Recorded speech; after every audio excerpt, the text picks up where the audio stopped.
Right. The next presentation is joining us from Austin, Texas, but isn't focused on Texas. Rather, it is diverse and alive landscape care work with the Gowanus Canal. Maggie Hansen, our presenter, is a landscape designer and assistant professor in landscape architecture at the University of Texas at Austin.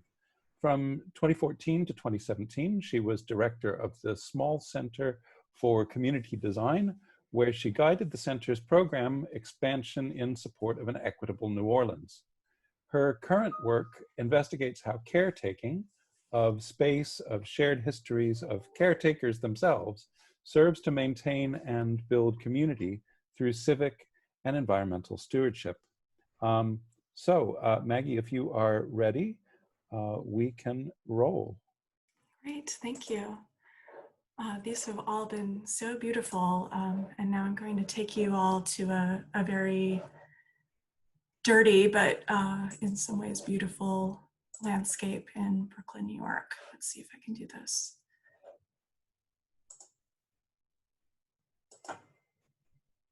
Great. Okay, today I'm presenting a brief case study of the Gowanus Canal Conservancy, a nonprofit organization, and how it demonstrates the 5 phases of care to build community and environmental stewardship. And this is working from Joan Tronto's ideas of care that begin with noticing, taking responsibility, the actions of care, and then checking if care is received. So we're in Brooklyn, New York, and care begins with a context-specific relationship. Here, the context is a lowland. The Gowanus was first Lenape and Canarsie land, full of oyster middens, agriculture, towns, and hunting.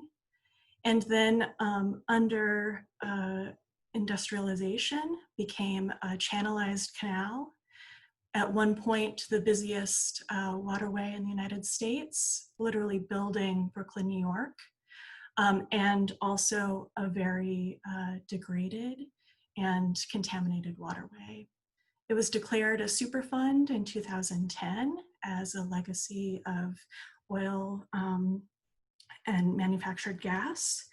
And current efforts are focused on fixing that contamination through the Environmental Protection Agency and many layers of state, local, and federal oversight that each have their own little patchwork of this complicated and layered landscape.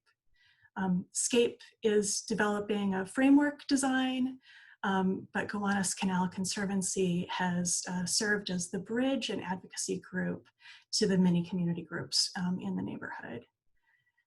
The Gowanus Canal Conservancy started as a grassroots organization focused on advocacy, calling attention to the needs of this neighborhood and the environment of the canal. It was led by landscape architects from the very beginning in 2009, but focused on pop-up experiments along the canal that would raise awareness of the concerns, as well as demonstrate the viability of interventions. On the right is a 2,000-gallon bioswale that shows the amount of water that can be processed by trees and plants. And also developing ways of collecting data through citizen surveys, a tree census that contributed to a better understanding of the trees and their care in the neighborhood, as well as neighborhood trainings on caring for plants, doing tree stewardship, and contributing to the environmental care of the neighborhood. They hold a nursery, which brings attention to the beauty of native plants and their production and contributions to the environment. And their current focus is on educational activities, including a Blue School, which challenges middle school students ages 10 to 14 to propose designs for their schoolyard that process water. They do a site analysis. They calculate the stormwater management and then propose design solutions with the jury. They also offer paid opportunities to contribute to stewardship through a green team, which hires local high school students to become stewards of the surrounding neighborhood and to train others in volunteer activities.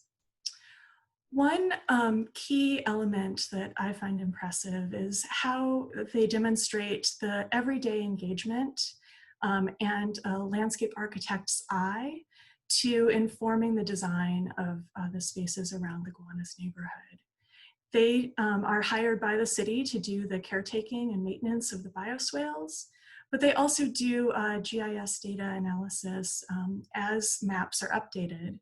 And the combination of these two ways of looking at the neighborhood have informed design proposals and changes to the way that bioswales and water management are done around the neighborhood, including moving towards a more wet-footed planting scheme.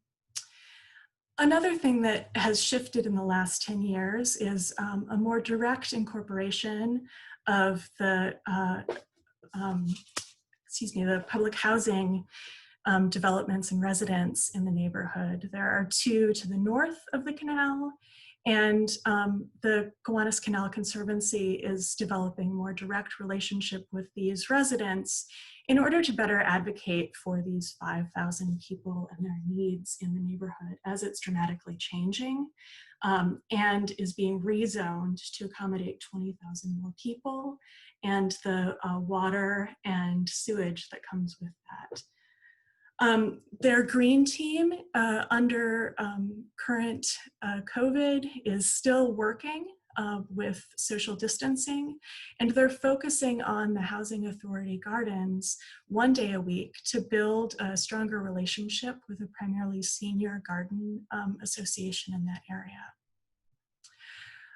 The current conversations around COVID and a recognition of care as essential labor, as well as our conversations in the United States about police brutality, have raised larger conversations about how a city might manage a department of care, here raised by Justin Moore, an urban planner. And my own research has started to look at how we might change our narratives of the city to the more collective narratives of who has built the city, how caretaking and our interconnectedness have constructed urban environments, how the narratives of care labor are also integral to our understanding of the history of cities, and how we might look to a future by understanding the many collective people who have contributed to these landscapes, as well as, in many cases, the overlooked labors of folks on the ground. As the Canal Conservancy develops education programs, it's a way of empowering the next generation of residents to advocate for environmental justice and to foreground these interconnections across the city. Thank you so much. And thank you, Maggie. I've walked across that bridge. And it is an amazing neighborhood, an amazing story. Yeah. It fits so well for your presentation to go after Joe's, the notion of maintenance and care and labor is such a pleasing thing to see. I think there's a lot of our future discussions that are going to be revolving around these very issues.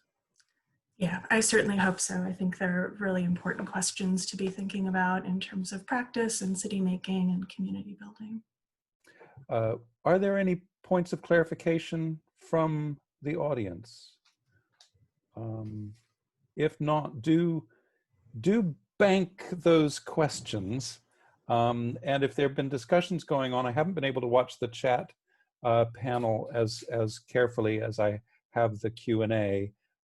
If there are questions that arise in the chat channel, maybe you might think about migrating those questions to the Q&A as well, so that we can come back to them later. Certainly questions of labor and care.